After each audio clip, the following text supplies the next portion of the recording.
Alors si je vous dis qu'un astéroïde fonce droit sur la Terre, vous allez me dire que c'est la fin du monde. Sauf qu'en réalité, eh bien selon leur taille, les astéroïdes peuvent passer de petites étoiles filantes, mignonnes, à des sortes de rochers géants aux effets dévastateurs. Alors, approchez mes poissons-pierres, là on va voir ce qui se passe si on augmente progressivement le diamètre d'un astéroïde qui s'écrase sur Terre. On va voir que selon la taille, la vitesse ou le lieu d'impact, les conséquences peuvent être plus ou moins embêtantes, c'est peu dire. Ça sent la mort. Parce qu'on peut passer de quelques petits dégâts matériels à des catastrophes faisant des milliards de morts. Et dans les cas les plus extrêmes, c'est tout simplement la vie sur Terre qui est juste exterminée. Mais n'allons pas trop vite, on commence soft avec un astéroïde de 1 mètre de diamètre. Mais avant de commencer, il se trouve que notre cobaye Gustave s'est découvert une vive passion pour les astéroïdes. Et il s'est donc rendu notamment au centre de surveillance des astéroïdes de la NASA, du nom de Catalina et qui se trouve en Arizona. Mais il s'est aussi rendu dans un autre en Afrique du Sud, dans l'observatoire spécialisé Atlas. Sauf qu'à force de voyager autour du monde, notre cobaye finit par rencontrer un problème un peu chiant quoi. En fait, il y a certains contenus vidéo qu'il mate sur les plateformes qui sont bloqués dans les pays qu'il visite. Mais heureusement, on a la solution qu'il lui faut et elle s'appelle NordVPN, tout simplement. NordVPN, ça vous permet de masquer votre adresse IP et d'être protégé de certaines cybermenaces en chiffrant toute votre activité en ligne. Mais en plus de ça, NordVPN permet aussi de bloquer les sites qui sont malveillants, les publicités intrusives ou même les trackers en ligne. Bref, c'est quand même clairement plus sûr pour votre vie privée. Et ça évite aussi à certaines boîtes de collecter vos données pour ajuster leur prix en fonction de vos habitudes d'achat. Mais en plus, ce qui est malin, c'est que NordVPN, ça vous offre un accès illimité à vos programmes préférés où que vous soyez dans le monde. Vous pouvez par exemple dépasser les restrictions géographiques, accéder à un large éventail de contenus comme des films, des séries ou même des événements sportifs. Donc c'est clairement plus agréable comme ça, n'est-ce pas Gustave?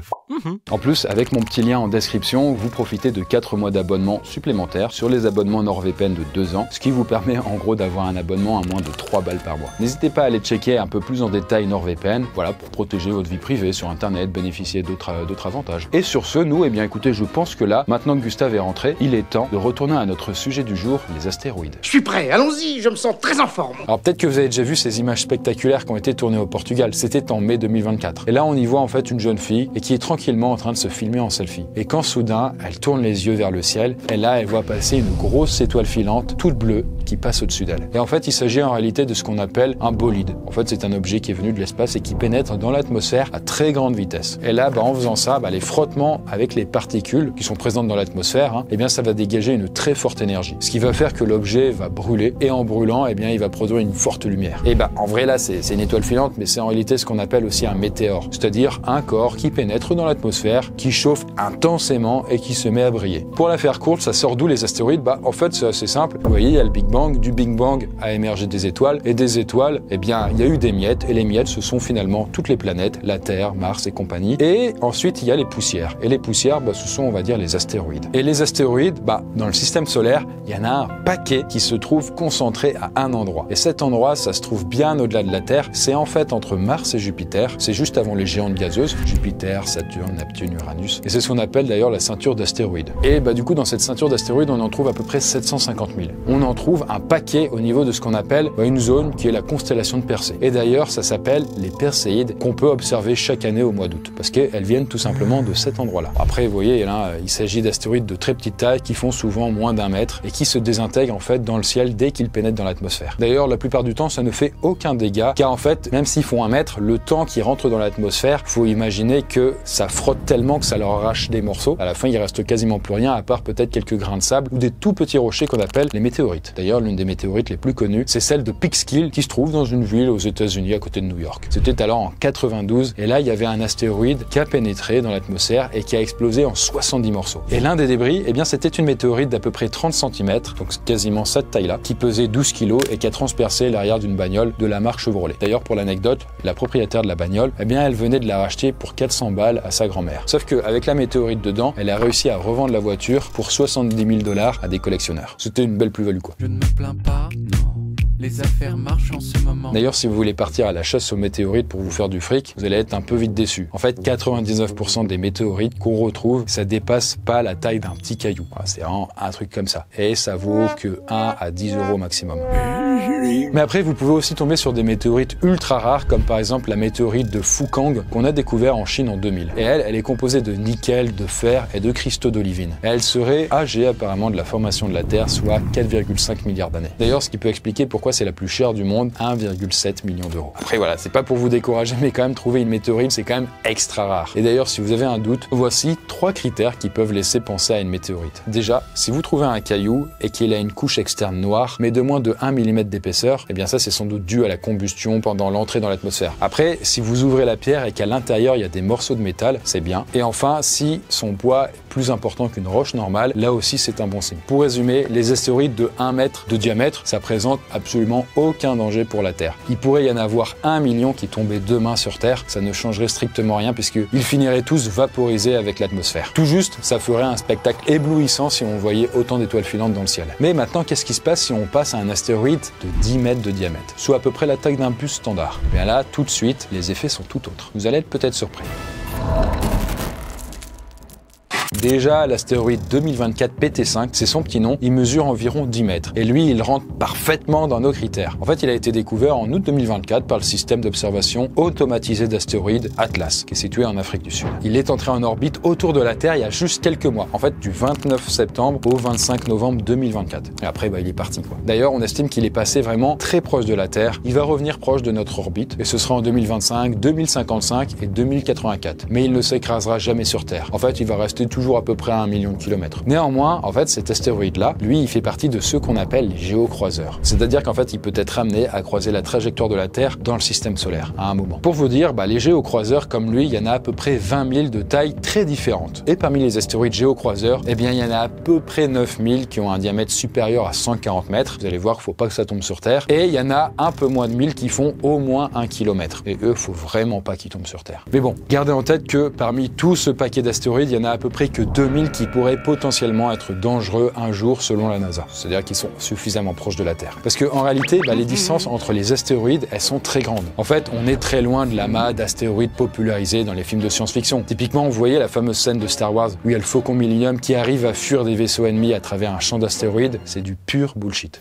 La ceinture d'astéroïdes ne ressemble pas à ce qu'on croit. Ce n'est pas une sorte de donut d'astéroïdes proches les uns des autres. Parfois, on trouve des groupes de 3 ou 4 astéroïdes et la plupart sont de petite taille. Et il arrive très rarement qu'ils entrent en collision et prennent la direction de la Terre. L'univers est devenu beaucoup plus stable qu'à sa formation. Les collisions sont beaucoup plus rares. Et l'énergie dégagée est rarement suffisante pour dévier les astéroïdes de leurs orbites. Mais en réalité, ça arrive assez souvent qu'il y a des astéroïdes qui rentrent en collision avec la Terre. Mais c'est juste que la plupart du temps, ils sont de tout petite taille. En fait, c'est simple, mais tous les spécialistes estiment que tous les astéroïdes qui font moins de 20 mètres ont 0 chance d'arriver entiers sur le sol. La plupart, ils vont se désintégrer comme des merdes à une altitude très élevée dans l'atmosphère. Cela dit, ça ne veut pas dire que parfois ils sont pas dangereux. Et ça, c'est par exemple le cas de l'astéroïde de Chelyabinsk qui a été observé en Russie il y a à peu près 10 ans. Lui, il avait un diamètre d'à peu près 15 mètres et il pesait 12 000 tonnes. Et quand il se rapprochait de la Terre, il s'est désintégré à environ 30 km d'altitude. Et au moment où il s'est désintégré à 30 km d'altitude, il s'est séparé en plein de morceaux. Ça s'est pas fait en douceur. En fait, ça a généré une explosion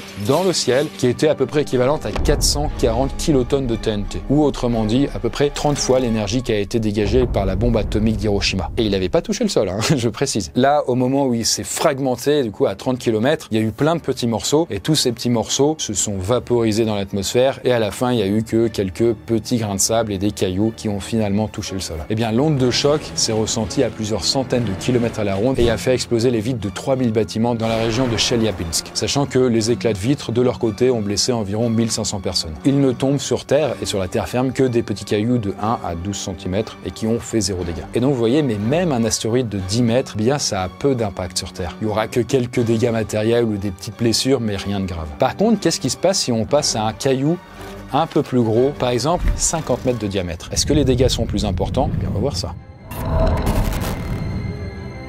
Dans son célèbre livre, Le Petit Prince, Antoine de Saint-Exupéry, il fait habiter un petit héros sur un astéroïde nommé B612. Et en fait, l'astéroïde B612, il est, je cite, à peine plus grand qu'une maison. On y trouve 3 volcans et une rose. Et dans le bouquin, il est dit que cet astéroïde est tellement petit qu'il n'aurait été aperçu qu'une seule fois au télescope par un astronome turc, et c'était en 1909. Bon, il y a du vrai, il y a du faux dans cette histoire, c'est quand même un livre pour enfants.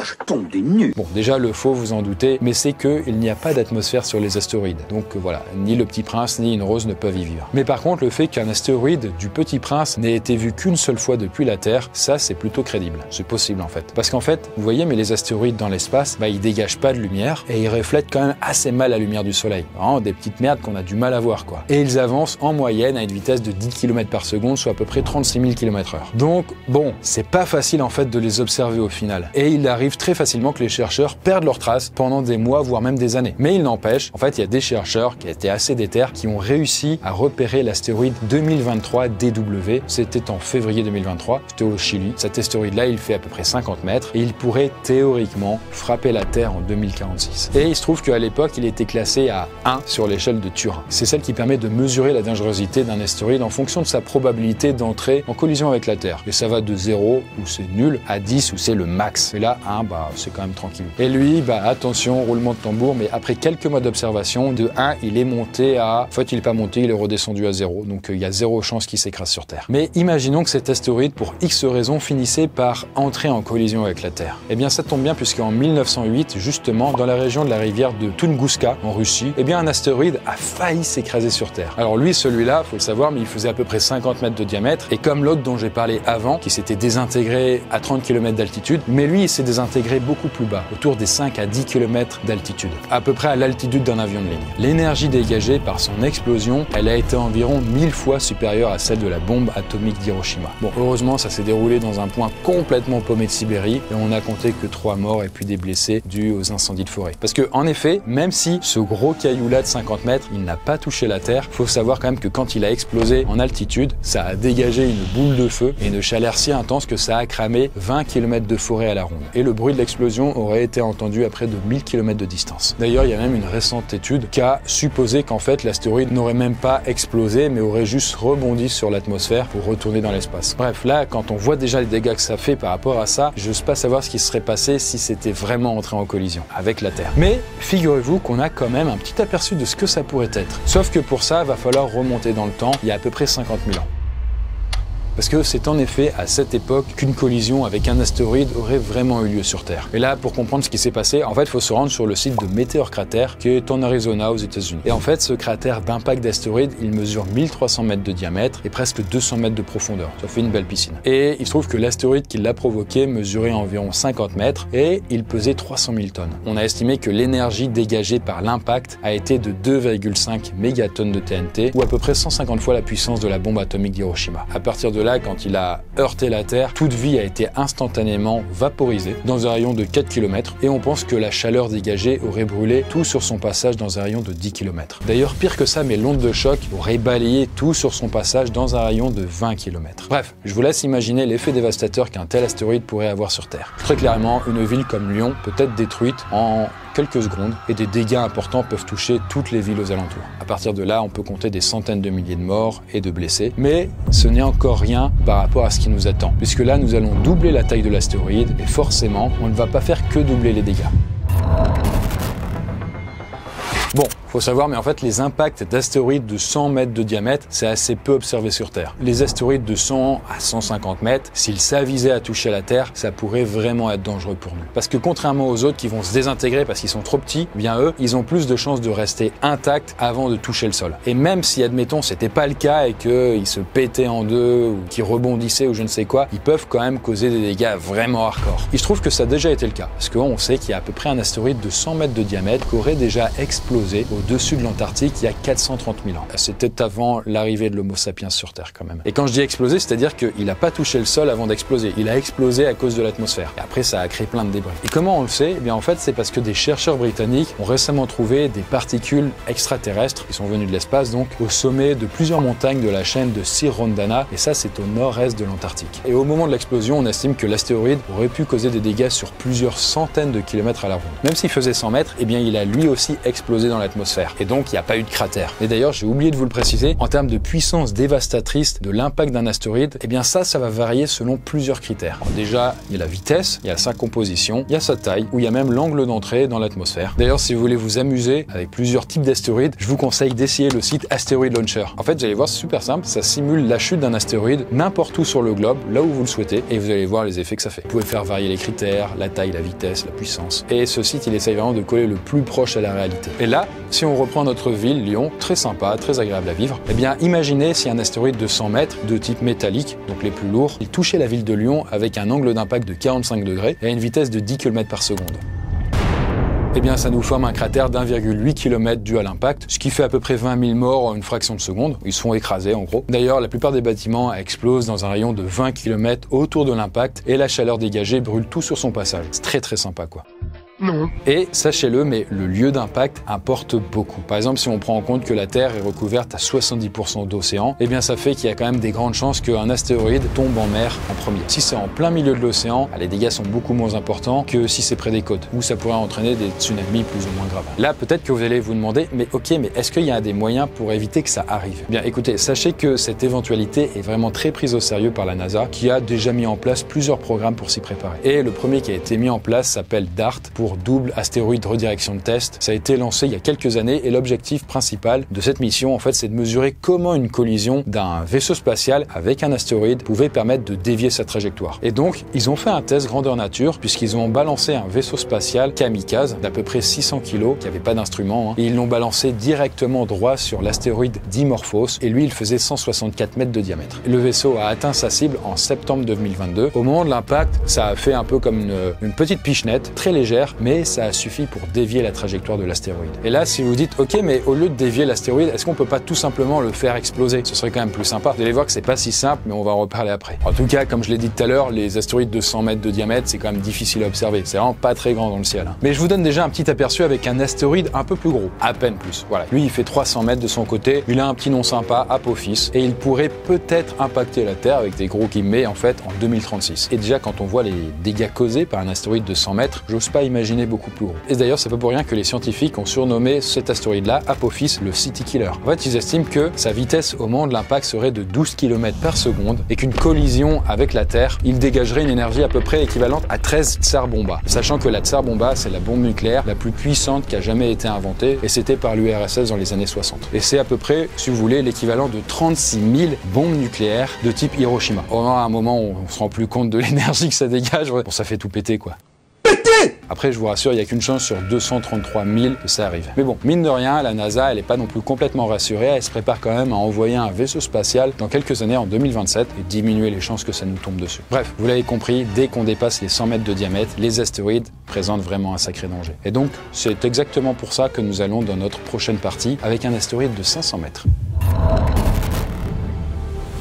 Alors en 2023, la mission spatiale de la NASA, qui s'appelle OSIRIS-REx, a réussi un petit exploit, se poser sur un astéroïde et récupérer un échantillon de ce dernier pour le ramener sur Terre. Et cet astéroïde, il s'appelle Bennu et il mesure environ 500 mètres de diamètre. Et lui, il se serait formé il y a à peu près 4,5 milliards d'années. Et ils ont ramené vraiment pas beaucoup, c'était vraiment un échantillon de 60 grammes. Et dessus, on a trouvé en tout cas du carbone et de l'eau. Et ça tombe bien, ce sont les deux éléments essentiels à la vie sur Terre. D'ailleurs, si on se base sur l'âge de l'astéroïde et sa composition, on pourrait peut-être en apprendre un peu plus sur la vie qui s'est formée sur Terre. Je le rappelle quand même, mais les scientifiques sont quand même assez d'accord sur le fait que la vie sur Terre est apparue et a été amenée par des comètes. Mais ce qui est aussi intéressant avec Bennu, c'est que lui, il fait partie justement des fameux astéroïdes géocroiseurs, c'est-à-dire ceux qui croisent la Terre de temps en temps. Et les scientifiques estiment que d'ailleurs, il pourrait peut-être heurter notre planète en 2175 et 2199. Mais en tout cas, assez pratique parce que mieux comprendre sa composition, ça permet de trouver des solutions pour éviter la collision. Bon là, je pense que vous imaginez assez bien, mais si un astéroïde de 500 mètres touche la Terre, il va non seulement raser une ville, mais surtout plusieurs villes et même toute une région. Par exemple, Bennu, avec ses 500 mètres, lui, on estime qu'il pourrait causer un cratère de 6 km de diamètre et que l'impact produirait 1200 mégatonnes d'énergie. Et 1200 mégatonnes, là, pour vous donner un point de comparaison, c'est à peu près 6 fois plus que l'éruption du volcan Krakatoa, qui est l'une des éruptions les plus violentes de toute l'histoire de l'humanité. J'en ai parlé sur ma vidéo sur les volcans. Mais là, avec 6 fois plus, les effets sont bien plus dévastateurs. En fait, on estime déjà que l'onde de choc détruirait tout sur son passage sur un rayon de presque 100 km. C'est à peu près l'équivalent d'un séisme d'une très grande magnitude, genre plus de 8 sur l'échelle de Richter, ce qui ferait trembler et s'écrouler tous les bâtiments dans le périmètre. S'il a le malheur de tomber dans la mer près des côtes, on peut s'attendre à des tsunamis massifs dévastateurs qui pourraient faire des centaines de mètres de haut. Après, vous n'êtes pas non plus les seuls à flipper. En 2025 aura lieu la prochaine IAA Planetary Defense Conference. Et ça, c'est une grande assemblée de scientifiques et de politiques qui se réunissent pour déterminer la marche à suivre si un astéroïde de plus de 500 mètres de diamètre risque d'entrer en collision avec la Terre. Et dans le cadre de cet événement, eh bien, la Chine a d'ores et déjà annoncé sa prochaine mission spatiale prévue en 2025 et c'est d'envoyer une sonde pour percuter l'astéroïde 2019 VL5 de 30 mètres pour dévier sa trajectoire. Et là, en fait, le but de la Chine est finalement de doubler l'Agence spatiale européenne ou la NASA qui prévoyait la même chose avec un autre astéroïde. Parce qu'il faut quand même réaliser qu'il y a en réalité des grands enjeux économiques et politiques dans toutes ces histoires d'astéroïdes. Parce qu'une fois que c'est terminé avec tous ces morts et toutes ces villes ravagées, toutes les personnes encore survivantes, du coup, elles sont dans un état pas possible et donc elles vont migrer massivement pour essayer de se barrer ailleurs. Ça crée des bordels politiques et économiques sans précédent. Si par exemple une ville est menacée par un impact d'astéroïde, on va se demander s'il faut déplacer les gens ou tenter de dévier l'astéroïde. Et le plus perturbant, c'est que cette décision peut dépendre de l'impact économique de cet impact. Et en ce qui concerne les vaisseaux fabriqués pour dévier ou détruire les orbites, est-on prêt à dépenser des milliards pour en fabriquer dès maintenant, alors que si ça se trouve, aucun astéroïde dangereux ne va heurter la Terre pendant encore des millions d'années? En fait, il y a quand même une grande part d'imprévu dans les conséquences d'un impact d'astéroïde. Parce que même si on a réussi à en cartographier un bon paquet, il y a quand même beaucoup d'astéroïdes qui passent entre les mailles du filet. On les voit pas, c'est noir sur un ciel noir, quoi. Donc il y a vraiment des inquiétudes vis-à-vis des impacts d'astéroïdes. Ceux qui pourraient passer entre les mailles du filet et qu'on ne verrait qu'au dernier moment. Même si c'est statistiquement quand même très faible. Mais en tout cas, en termes de conséquences, continuons notre course vers la catastrophe avec cette fois-ci un astéroïde de 1 km de diamètre. Alors dans la bande dessinée Tintin et l'étoile mystérieuse, l'histoire se déroule au moment où un astéroïde très volumineux s'apprête à s'écraser sur Terre. Tiens, une nouvelle étoile. C'est curieux, je ne l'avais jamais remarqué. Et là, Hergé, l'auteur de la bande dessinée, il décrit une scène de panique dans les rues alors que la température en pleine nuit devient super élevée, au point d'ailleurs de faire fondre le bitume et éclater les pneus de bagnole. Là, la lumière dégagée par le météore est intense et aveuglante, et soudain, un gigantesque tremblement de terre se produit. Mais une partie au moins grande d'1 kilomètre s'est écrasée en Antarctique. Et là, il se serait alors formé une île flottante où poussent des champignons géants. Alors cette BD, elle a été écrite dans les années 40, et globalement, scientifiquement, ça tient pas trop la route. Cela dit, il y a quand même une chose qui est vraie là-dedans, c'est qu'il y a une course entre plusieurs pays qui est organisée pour atteindre l'île mystérieuse qui a été formée par le débris d'astéroïdes. Parce qu'en effet, dans la BD, les scientifiques ont découvert que l'île était composée d'un métal ultra rare. Donc chacun veut essayer de s'emparer un petit peu du morceau. Et ça, par contre, l'auteur, il s'est pas gouré dessus parce qu'il y a plusieurs programmes très sérieux aujourd'hui qui visent à installer des mines sur des astéroïdes. Par exemple, en 2022, une entreprise américaine très sérieuse qui s'appelle Astroforge, elle s'est donné pour objectif de devenir la première société à exploiter les ressources des astéroïdes. Alors, c'est une start-up, elle a levé 13 millions de dollars et elle a réussi à développer des technologies qui pourraient permettre d'extraire du minerai directement des astéroïdes, comme notamment des métaux précieux. En fait, là, l'idée, c'est quand même de se concentrer sur les astéroïdes assez volumineux pour pouvoir un jour y installer des systèmes de minage. Ils ont tenté la chose, ils ont réussi à aller dans l'espace, à balancer une sonde et tout. C'était l'année dernière, mais ça n'a pas fonctionné. C'est nul! Mais l'année prochaine, ils prévoient de retenter le coup et là d'envoyer un petit satellite nommé Odin et dans le but de se poser sur un astéroïde qui pourrait regorger pas mal de richesses. Mais bon, en tout cas, pour l'instant, c'est quand même de la science-fiction. D'ailleurs, dans la série The Expanse, c'est exactement la thématique puisque après avoir réussi à coloniser Mars, les humains auraient réussi à coloniser aussi des astéroïdes pour vivre dessus. Mais bon, nous on n'est pas du tout dans le cas du minage, on essaye simplement de survivre à leur impact. Et là avec 1 km, 1000 mètres donc, ça risque de piquer. Par exemple l'astéroïde 1994 PC1 qui fait 1 km, lui il a été classé comme potentiellement dangereux et il aurait frôlé la Terre en 2022. Après frôlé, il est passé à 2 millions de kilomètres de la Terre. Après quand même les scientifiques nous rassurent parce que 90% des astéroïdes qui font plus d'1 kilomètre sont déjà connus. Et on sait qu'aucun d'entre eux ne risque de frapper la Terre. Par contre, 1 km, c'est quand même important. C'est souvent en fait le seuil de catastrophe pour un astéroïde qui tomberait sur Terre. Parce que si ce genre d'astéroïde entre en contact avec la planète, il ne le fait pas en douceur et surtout, il y a un avant et il y a un après. Et vous voyez, mais lors d'une simulation récente, la NASA a estimé qu'un tel impact pourrait libérer environ 100 000 mégatonnes d'énergie, soit à peu près presque 7 millions de bombes nucléaires d'Hiroshima. L'onde de choc et l'énergie dégagée anéantiraient tout sur un minimum de 500 km à la ronde. Et si l'astéroïde touche la mer, on peut s'attendre à des tsunamis avec des vagues gigantesques qui feraient presque pâlir d'envie les vagues qu'on a pu trouver sur le film Interstellar. Ça pourrait un peu ressembler à ça. Mais ça, c'est que le début, puisque après l'impact, on peut avoir des tremblements de terre, des éruptions volcaniques intenses, ça réveille les volcans en gros, et surtout la Terre pourrait se refroidir de manière importante à cause des débris qui sont éjectés dans et au-dessus de l'atmosphère et qui bloqueraient la lumière du soleil. Ça ferait une sorte de parasol gigantesque. Sur le long terme, ça affecterait les récoltes et ça pourrait créer potentiellement des famines et puis des migrations massives. Et ça, que ce soit pour les humains ou même des espèces animales. Heureusement, les scientifiques estiment que ce genre d'événement ne peut se produire que en moyenne tous les 700 000 ans. Mais c'est pas grave puisque nous, on peut continuer dans la course à la démesure avec cette fois-ci un astéroïde de 10 km de diamètre.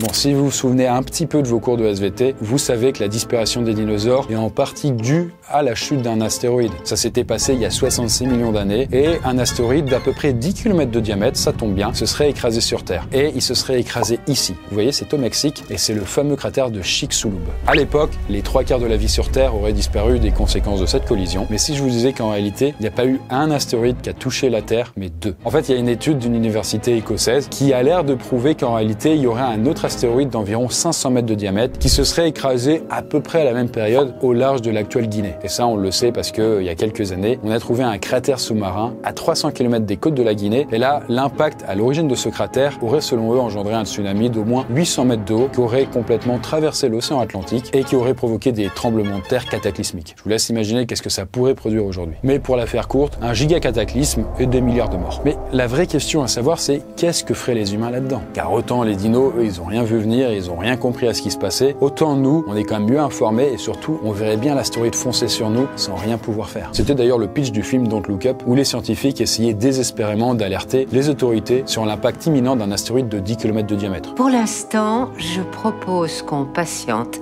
et on avise. D'ailleurs, il y a pas mal de films qui ont essayé différents scénarios pour éviter la catastrophe. Peut-être que ça vous parlera, mais le film Armageddon avec Bruce Willis, et bien lui, il tente quelque chose puisqu'ils vont sur l'astéroïde directement et avec des foreurs, ils vont installer une bombe nucléaire pour le faire péter. Sauf que, en réalité, on n'a pas la technologie pour se poser sur l'astéroïde facilement. Ensuite, on n'a pas des explosifs assez puissants pour le vaporiser en 1000 morceaux. Bon, globalement, les solutions dans les films sont pas super crédibles. Donc, dans la vraie vie, les scientifiques préfèrent faire ce qu'ils savent faire très bien, c'est-à-dire observer et prédire. Certaines solutions sont un peu farfelues, comme peindre une face en blanc et laisser les rayons solaires pousser l'objet, ou bien encore accrocher une voile solaire à l'objet. La technique du tracteur gravitationnel consisterait à utiliser la masse d'un satellite pour attirer l'astéroïde vers lui, et ainsi le dévier. Mais ça ne serait efficace que sur des petits objets. L'impact cinétique me semble la technique la plus efficace. Après, tout ça impliquerait beaucoup de thunes et quand même une grosse coordination en fait entre tous les pays, quoi. Et puis en même temps, un astéroïde de 10 km, c'est quand même rarissime. Donc, dans l'état actuel des choses, ce qu'on peut faire, c'est mettre le paquet sur les études et voir comment on pourrait réussir dans un temps plus ou moins lointain, quoi. Mais de toute façon, dans notre dernière et ultime partie, on va passer à un niveau qui fait que tout ce qu'on a vu jusqu'à maintenant ne servirait à rien, puisqu'on va voir un astéroïde de 100 km de diamètre. Vous savez, les centaures, vous savez, c'est ces créatures mythologiques mi-hommes, mi-chevaux. Et d'un point de vue psychologique, les centaures étaient souvent représentés comme des êtres instables et imprévisibles, qui vivaient en marge de la société humaine. Sauf qu'en fait, les centaures, ils existent bel et bien dans l'espace. En fait, c'est le nom qu'on a donné à des objets à l'orbite super instable et surtout dont on hésite à savoir si ce sont des comètes ou des astéroïdes. Alors, ils sont pas beaucoup, on en compte à peu près moins de 200 dans tout le système solaire, sauf qu'ils sont quand même très très gros et ils font entre 50 et 100 km de diamètre. Et en réalité, c'est quand même plutôt des astéroïdes assez badass et du fait de leur aspect imprévisible, une collision avec la Terre est pas totalement exclue. Il peut exister un monde où ils nous foncent sur la gueule. Super.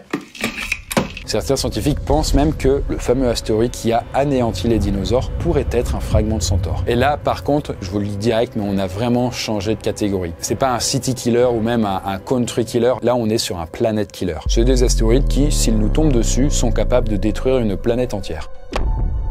Par exemple, il y a des scientifiques japonais qui ont assez récemment étudié l'une des lunes de Jupiter qui s'appelle Ganymède. En fait, ils ont découvert qu'il y a environ 4 milliards d'années, un astéroïde de 300 km aurait frappé la surface de Ganymède et aurait provoqué des dégâts colossaux, dont un cratère de 1600 km de diamètre. À partir de là, la surface d'origine de cette lune aurait totalement changé et s'il y avait de l'eau à sa surface à l'époque, en tout cas, elle aurait instantanément disparu. D'ailleurs, à propos de Jupiter, je l'ai pas encore dit, mais on pourrait la remercier, car elle agirait comme une sorte d'aspirateur à astéroïdes ou comme un aimant à astéroïdes astéroïde géant à cause de sa force d'attraction très élevée. En gros, c'est un pare-feu quoi. Et ça évite que la Terre se les prenne dans la tronche. Parce qu'il faut bien se rendre compte que 100 km, si ça tombe sur Terre, c'est fini pour les humains et c'est fini tout court. Cette année, un chercheur du nom de Jean-Marc Salotti, qui bosse à Bordeaux, a fait des calculs en imaginant ce que ça ferait si un astéroïde de 100 km touchait la Terre. Et selon lui, on aurait un cratère d'à peu près la taille de la France, soit 1000 km, et en même temps, la chaleur dégagée ferait tout s'embraser sur 5000 km à la ronde. En plus de ça, le souffle de l'explosion détruirait instantanément la quasi-totalité des bâtiments sur presque toute la surface de la Terre. Et enfin, les débris projetés dans l'atmosphère finiraient par retomber en créant l'équivalent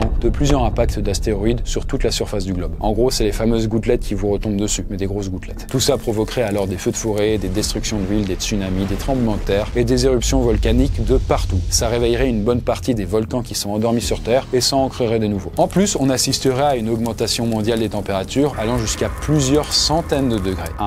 C'est un sauna gigantesque. Les océans se mettraient à bouillir et une couche de vapeur d'eau brûlante envelopperait la totalité de la planète. Et même si les humains parvenaient à se réfugier dans des bunkers souterrains, mais très loin sous terre, eh bien la surface de la Terre serait totalement inhabitable pendant des décennies, si ce n'est même des siècles. Bref, la Terre, ce serait finito pipo. Ok, c'est pas beau, c'est apocalyptique, sauf que ce serait que la vie sur Terre. Parce qu'en vrai, le manteau terrestre, ce truc qui se trouve en dessous, lui serait pas trop impacté en vrai. La Terre n'exploserait pas en plusieurs morceaux, elle resterait intacte. Cela dit, on pourrait aussi s'amuser à viser encore plus gros, comme par exemple l'un des plus gros astéroïdes du système solaire, qui s'appelle Vesta. Lui, il mesure à peu près 500 km, ça devient une petite planète à ce niveau-là d'ailleurs, et il y a des chercheurs qui se sont amusés à voir les scénarios si Vesta s'amusait à heurter la Terre. Et selon eux, là on pourrait assister à un truc très intéressant, c'est un tsunami terrestre. C'est-à-dire que la croûte terrestre se mettrait à se déchirer, à former des sortes de vagues de roches depuis le cratère d'impact. Là, un nuage de roches vaporisées envelopperait la planète avec des températures de plusieurs milliers de degrés. Et la chaleur serait suffisante pour que tous les océans s'évaporent et que toute la surface terrestre soit transformée en un immense désert de lave. Après, au fil du temps, la planète recommencerait à se refroidir, l'eau évaporée retomberait sur Terre sous forme de pluie et pourrait permettre peut-être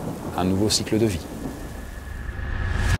Après, je vous rassure, le risque que ça arrive est impossible. C'est zéro. Parce que tout simplement, Vesta n'est pas un géocroiseur, ça ne se rapproche jamais de la Terre. On a frôlé la catastrophe. Je le rappelle, mais c'est pas forcément des plus gros astéroïdes dont on doit avoir peur, mais surtout des plus petits. C'est eux les plus fréquents et c'est eux qui risquent de nous passer entre les mailles du filet. Et même si, quand ils sont trop petits, ils risquent de se vaporiser dans l'atmosphère, il suffit qu'il y en ait un qui touche le sol et qui pète pour créer des gros dégâts.